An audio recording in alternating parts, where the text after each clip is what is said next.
Namo tassa bhagavato arahato samma sambuddhassa.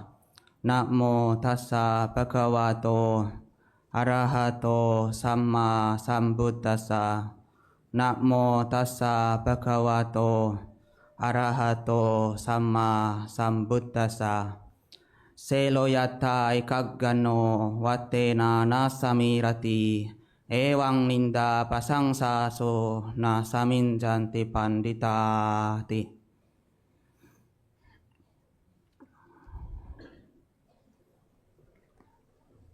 Yang saya hormati Romo Ramani Pandita, segenap pengurus Wihara Jakarta Dhamma Cakra Jaya, juga para bapak ibu, saudara-saudari hadirin yang berbahagia. Selamat pagi semuanya, Sotihotu, Namo Buddhaya.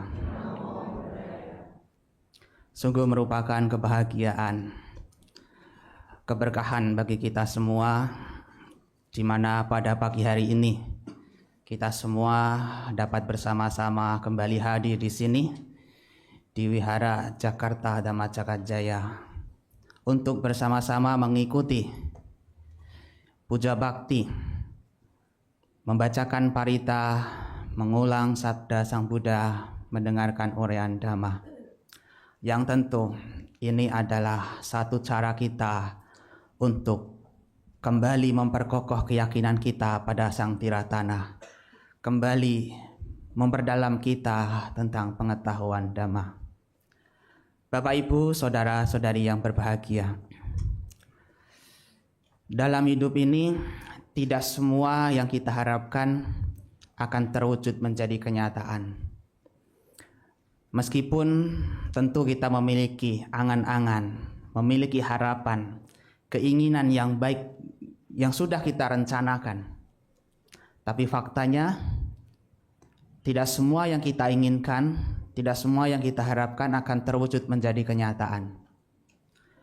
Meskipun pada umumnya manusia menginginkan kebahagiaan, sukha kama, juga menolak penderitaan, dukkha patikula. Tapi faktanya di dalam hidup ini tidak ada satupun yang bisa luput atau bebas dari penderitaan. Pengalaman-pengalaman pahit juga pasti akan dihadapi oleh setiap orang di dunia ini. Hal ini menyadarkan kita bahwa hidup tidak selalu mulus, tidak selalu lurus sesuai dengan rencana. Terkadang yang namanya hidup itu kita juga harus melewati jalan yang berliku dan berlubang. Di balik lika-liku jalan yang kita lewati, terkadang ada akhir yang membawa luka-luka. Bapak Ibu Saudara, di tengah kehidupan yang penuh dinamika, suka dan duka, datang silih berganti. Ada fakta yang harus kita terima, ada fakta yang harus kita sadari bahwa tidak selalu kita mendapatkan pengalaman yang menyenangkan. Ada kalanya kita harus berhadapan dengan pengalaman-pengalaman pahit. Sang Buddha mengingatkan kepada kita bahwa ada 8 kondisi kehidupan yang pasti semua orang akan alami. Laba alaba, yasa ayasa, pasangsa aninda, suka duka, untung rugi, dikenal tidak dikenal, dipuji dicaci. Suka dan duka akan datang silih berganti mewarnai kehidupan kita. 8 kondisi kehidupan ini akan menghampiri siapapun, tidak peduli siapa kita. Dan 8 kondisi kehidupan ini akan datang kepada siapapun tanpa pernah bertanya kita siap atau tidak di dalam menghadapinya. Faktanya, pengalaman sepahit apapun harus kita lewati. Dunia tidak peduli kita kuat atau sanggup menjalaninya atau tidak. Tidak selalu yang kita hadapi adalah pengalaman yang menyenangkan atau kondisi yang menyenangkan, seperti untung, dikenal, dipuji, atau bahagia. Ada kalanya juga kita akan berhadapan dengan kondisi yang tidak menyenangkan. rugi, tidak dihargai, dicaci, dan duka. Ini semua harus kita hadapi.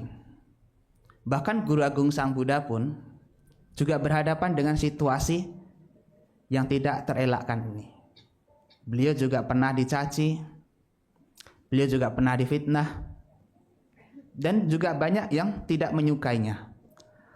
Karena di dunia ini kebencian di antara manusia pasti akan selalu ada.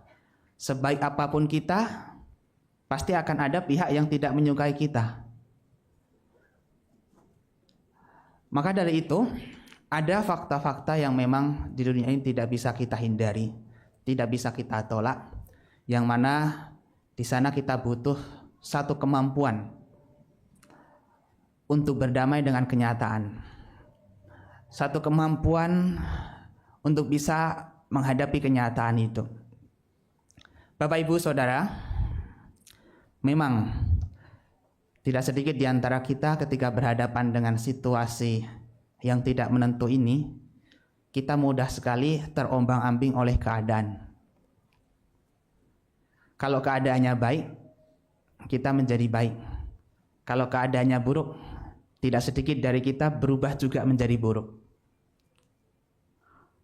Dan ini adalah hal yang banyak atau sering kita jumpai di masyarakat. Makanya kita sering mendengar juga, orang itu bisa berubah karena dua hal. Hati yang terbuka atau hati yang terluka. Ketika pikirannya sedang baik-baik saja, maka sangat mungkin dia akan bersikap baik. Tapi kalau pikirannya atau batinnya sedang tidak baik-baik saja, sangat mungkin juga orang tersebut berubah menjadi buruk kepada kita. Tapi kita sebagai umat Buddha, kita harus bertekad. Seburuk apapun kondisinya, jangan biarkan diri kita berubah menjadi buruk. Sekecewa apapun kita pada keadaan, jangan sampai rasa kecewa kita mengubah kita menjadi orang yang buruk pula. Sebenci apapun orang lain membenci kita, jangan biarkan diri kita ikut membenci mereka.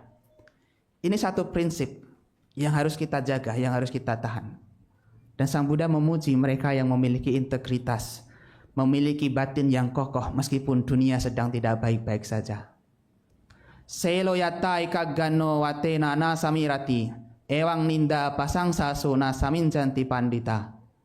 Bagaikan batu karang yang kokoh meskipun diterpa oleh angin dari berbagai sisi.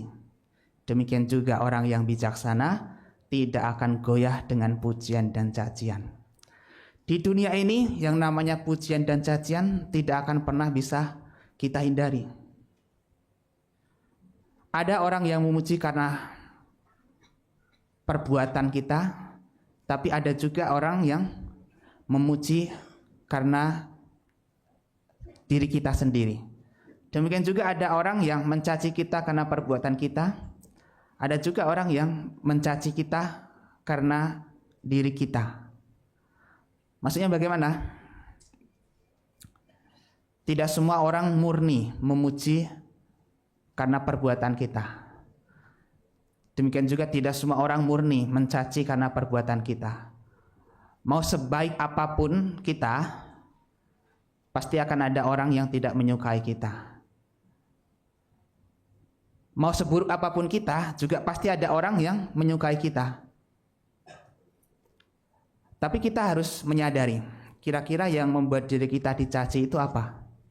Kira-kira yang membuat diri kita dipuji itu apa? Kalau itu adalah perihal perbuatan, maka kita harus introspeksi. Kalau ada orang lain mencaci kita karena perbuatan kita buruk, maka kita harus memperbaiki perbuatan kita. Tapi kalau ada orang tetap mencaci kita, mencari hal buruk dalam diri kita, meskipun kita sudah berbuat baik, maka sebenarnya yang salah bukan diri kita, tapi adalah mereka sendiri yang melihat kita dengan penuh kebencian. Bapak, Ibu, Saudara, dinamika kehidupan, suka dan duka akan datang silih berganti, bagaikan roda kehidupan yang terus berputar, membawa kita di atas, kadang juga di bawah. Dan semua situasi itu harus kita hadapi semua. Meskipun kita juga mendengar bahwa terkadang hidup menawarkan begitu banyak pilihan, tapi faktanya kita tidak memiliki kendali penuh atas apa yang akan terjadi pada diri kita. Kalau memang hidup adalah pilihan, tentu kita akan memilih kondisi yang menyenangkan saja. Inginnya untung terus, inginnya dikenal, dihargai terus, inginnya dipuji terus, inginnya bahagia terus. Tapi faktanya kita juga harus siap dihantam dengan kondisi yang tidak menyenangkan. Kadang ya rugi, kadang gagal, kadang tidak dihargai, kadang diabaikan, kadang dihina serendah-rendahnya, kadang menderita. Dan itu sesuatu yang tidak bisa kita hindari. Maka di dunia ini kita butuh satu kemampuan untuk bisa berdamai sesuatu yang tidak bisa kita hindari. Karena tidak semua luka itu bisa disembuhkan.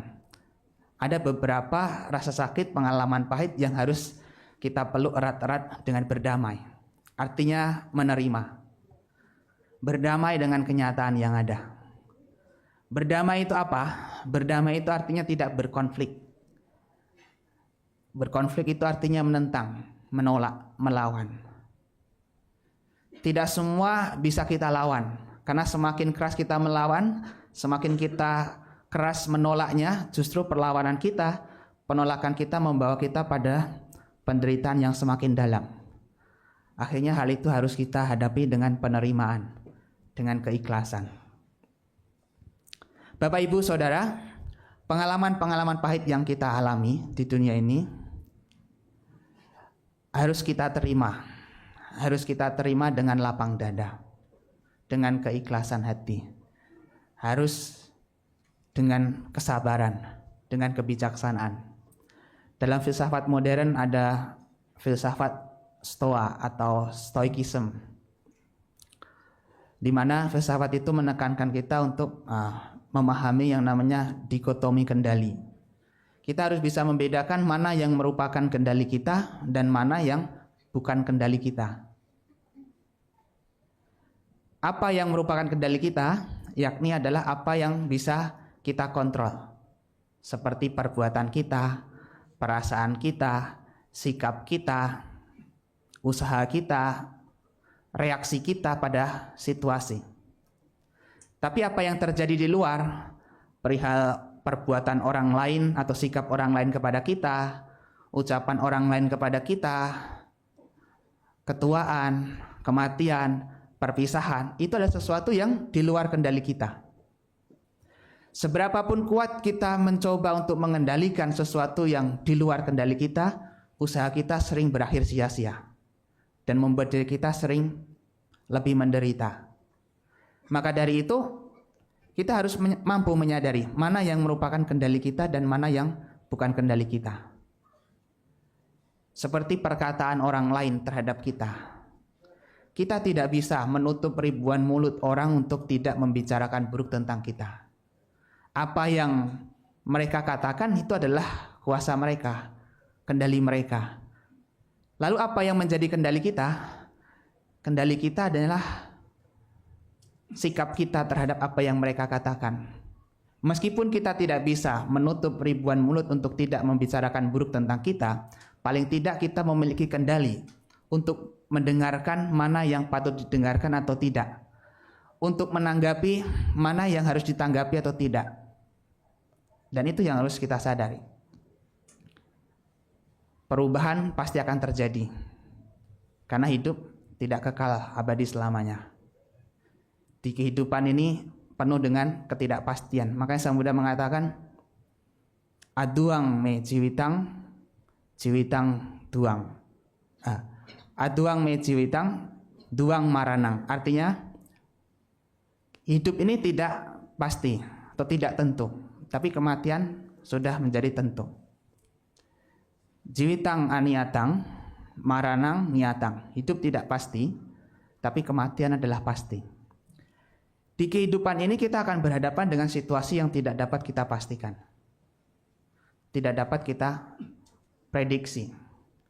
Tapi satu hal yang pasti dalam hidup ini, pasti akan ada namanya kematian. Setiap ada pertemuan pasti akan ada perpisahan. Setiap ada kelahiran pasti akan ada kematian.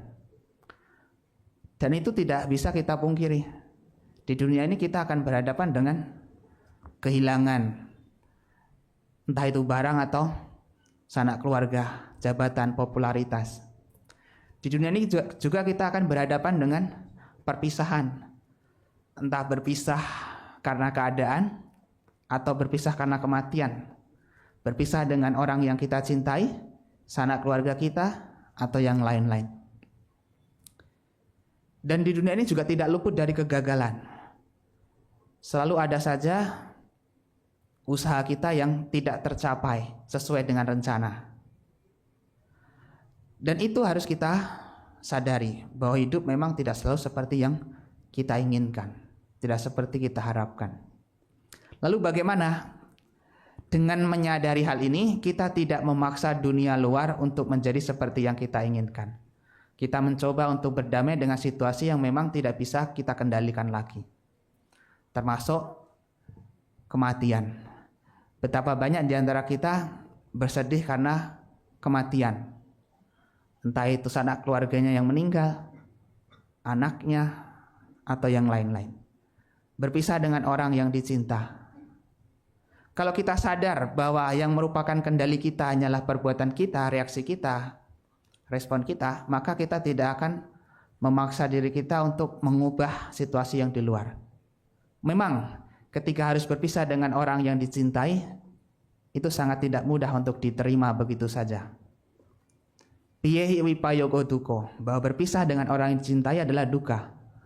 Tapi kita juga harus menyadari bahwa kesedihan kita, air mata kita, ratap tangis kita tidak akan bisa mengubah orang lain untuk tidak berubah, atau tidak bisa memaksa orang lain untuk tidak berubah dan tidak mengalami kematian. Ini adalah sesuatu yang pasti dalam hidup ini. Makanya kita harus senantiasa merenungkan sabehime piehimana pehi nana bawo winabawo, bahwa segala sesuatu yang kumiliki dan kucintai, yang kita sayangi, wajar berubah dan wajar terpisah dari kita. Perenungan ini menyadarkan kita bahwa tidak ada yang abadi, termasuk hubungan. Tidak ada yang abadi dalam hidup ini. Dan ini membuat kita tidak lagi melekat pada benda, pada jabatan, pada posisi, atau pada orang yang dicintai. Sehingga menyadarkan kita untuk lebih bersikap ikhlas ketika ada perubahan terjadi.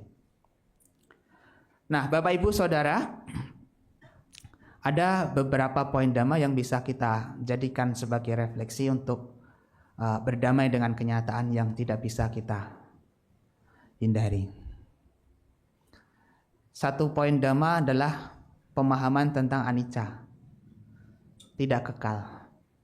Kita mungkin sudah cukup sering mendengar sabbe sangkara anicca, segala sesuatu yang terkondisi tidak kekal adanya.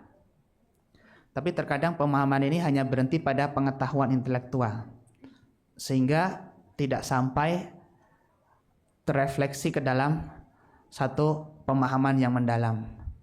Meskipun kita tahu bahwa dunia tidak kekal, terkadang begitu terjadi perubahan pada diri kita, kita menjadi bersedih, kita menjadi menderita.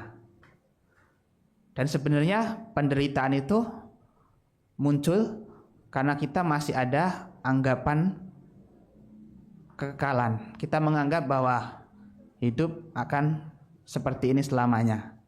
Hubungan akan selamanya seperti ini, baik-baik saja. Tapi faktanya kan tidak ada yang abadi dalam hidup ini. Dan anggapan ini juga muncul karena kita merasa memiliki sesuatu. Anggapan memiliki ini bisa berakhir pada sikap atau anggapan merasa kita kehilangan.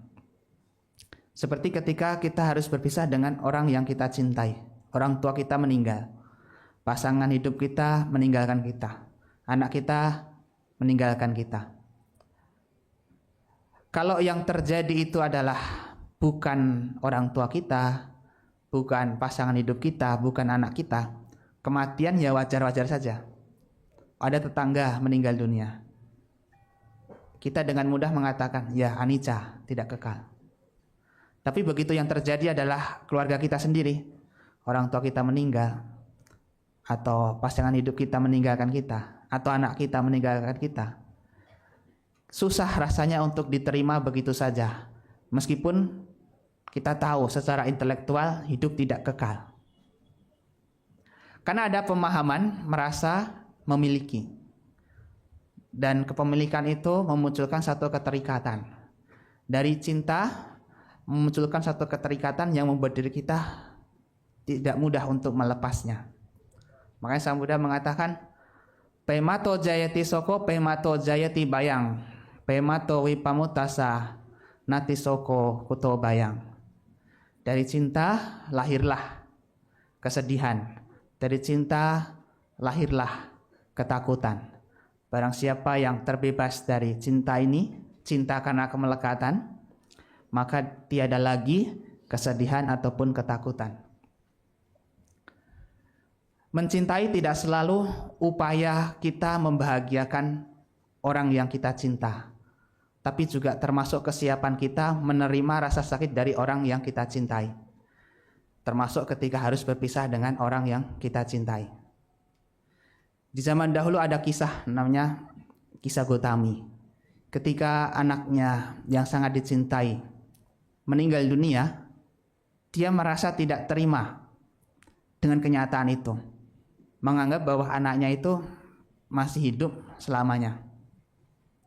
Dan dia menangis meratap, membawa anaknya, membawa sekeliling desa, meminta orang untuk menyembuhkan atau membangunkan anaknya.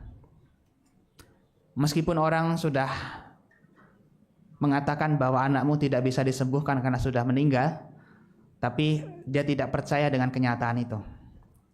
Hingga pada akhirnya dia bertemu dengan seseorang, dan seseorang itu kemudian menyarankan, coba kamu datang berkunjung kepada Sang Buddha, pasti Sang Buddha akan memberikan obat yang manjur. Di sana Sang Buddha mengetahui psikologis kisah Gotami ini. Sang Buddha dengan kemampuannya mencoba mengobati dengan cara menasihati. Cobalah kamu mencari biji lada di rumah-rumah di mana penghuninya atau orang di sana tidak pernah merasa kehilangan atau tidak pernah ada yang meninggal dunia.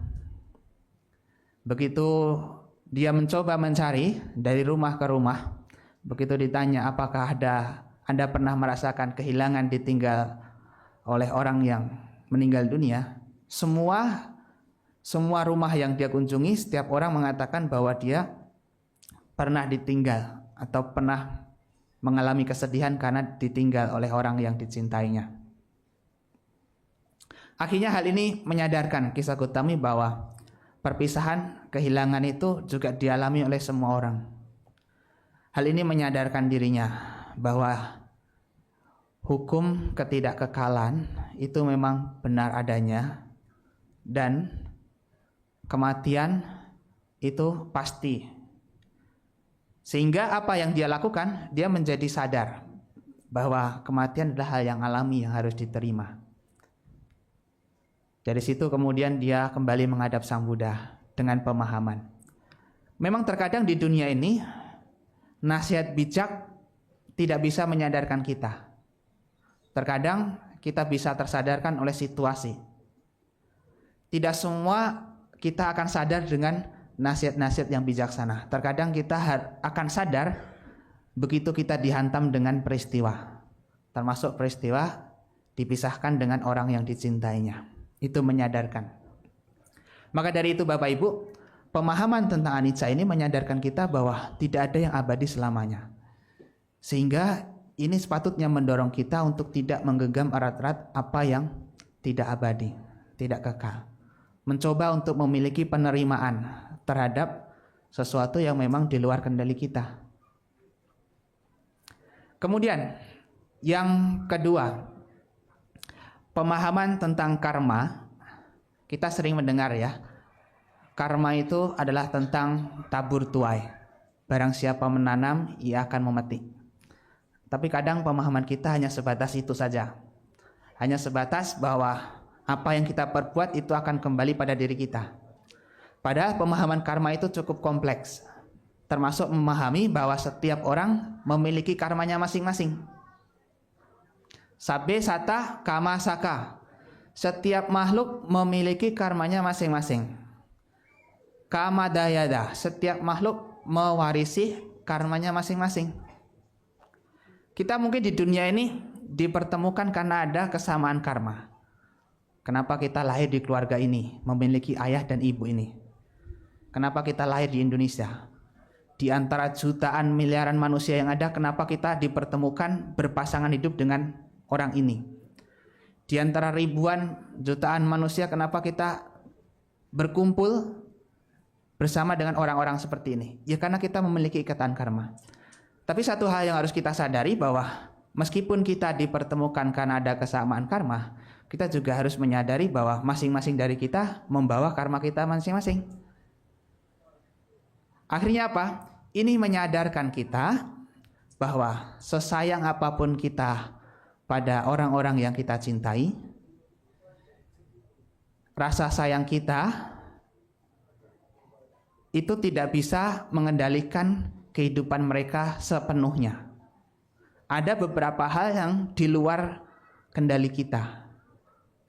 Kalau mereka menderita, mereka harus sakit, kemudian meninggal dunia lebih awal dari kita, atau hal lain-lain, ya karena masing-masing kita juga memiliki karmanya sendiri-sendiri. Dan ini Bapak Ibu juga akan menyadarkan kita untuk tidak mudah menyalahkan orang lain. Pemahaman hukum karma itu menyadarkan kita untuk tidak mudah menyalahkan orang lain. Karena apa? Apa yang kita terima saat ini, baik itu keadaan yang menyenangkan ataupun yang tidak menyenangkan, adalah bagian dari karma kita sendiri. Kita mendapatkan penderitaan seperti ini juga bagian dari karma kita sendiri. Kita mendapatkan kemudahan hidup juga bagian dari karma kita sendiri. Demikian juga orang lain. Orang lain juga memiliki karmanya sendiri-sendiri. Dan hal ini dengan pemahaman karma, kita akan fokus pada apa yang bisa kita lakukan sendiri. Suatu contoh misalnya kita berhadapan dengan cacian, fitnah, atau dibenci oleh orang lain. Kita anggap bahwa segala cacian, segala fitnah yang kita terima ini adalah bagian dari karma kita. Kalau kita membalasnya dengan hal yang serupa, membalasnya dengan keburukan, maka itu namanya kita menciptakan karma baru yang nanti akan berbuah lagi kepada kita. Maka kalau ada situasi seperti ini, alih-alih menyalahkan orang lain, kita berusaha untuk menyadari bahwa ini adalah bagian dari karma kita. Bapak Ibu Saudara, kemudian panya, kita harus memiliki kebijaksanaan. Kebijaksanaan itu artinya adalah kemampuan membedakan mana yang baik dan mana yang buruk. Kemampuan untuk menentukan sesuatu secara benar. Panya, kebijaksanaan itu seperti halnya lampu penerang yang menerangi jalan kita. Meskipun jalan kita berliku, mungkin terjal, banyak lubang, tapi dengan penerangan yang ada, kita akan bisa melihat apa saja yang ada di dalam perjalanan itu. Kalau di jalan itu ada kotoran, kita tahu ada kotoran. Kalau di jalan itu ada lubang, kita tahu ada lubang. Karena kita tahu, makanya kita bisa menghindar, tidak sampai tercebur ke dalam lubang, atau tidak sampai kita menginjak sesuatu yang kotor di jalan itu. Sama dalam hidup ini, di perjalanan hidup kita, selalu ada hal buruk yang pasti akan kita temui. Dan kalau kita memiliki kebijaksanaan, kita akan bisa memiliki kemampuan mana yang harus kita lakukan, mana yang semestinya kita hindari. Maka kebijaksanaan itu menuntun kita untuk mengambil keputusan dan melangkah secara benar. Dan ajaran Buddha itu adalah ajaran yang penuh dengan kebijaksanaan. Panyawato ayang damo nayang damo tu panyasa. bahwa dhamma ini memang diperuntukkan untuk orang-orang yang bijaksana, bukan untuk orang-orang yang tidak. Dan kebijaksanaan dhamma itu akan memberikan penunjuk bagi kita untuk melangkah secara benar, yakni dengan dhamma itu. Dhamma itu menjadi pedoman hidup kita. Dhammo hawe rakati dhamma caring catang mahantang uya yatawasa kale. Dhamma akan melindungi bagi ia yang melaksanakannya, bagaikan payung yang besar di musim hujan. Kalau kita menjalankan dhamma, maka pelindungan dhamma itu akan begitu nyata dalam hidup kita. Bagaikan payung yang besar di musim hujan. Meskipun payung tidak bisa menghentikan hujan yang turun, tapi dengan payung kita bisa melewati hujan tanpa terbasahi oleh air hujan. Meskipun di kehidupan ini akan ada banyak dinamika, banyak perubahan, ketidakkekalan, meskipun ini tidak bisa mengubah kenyataan itu, paling tidak kita bisa melewati setiap kenyataan itu dengan cara yang bijaksana. Kita tahu perubahan itu pasti akan ada.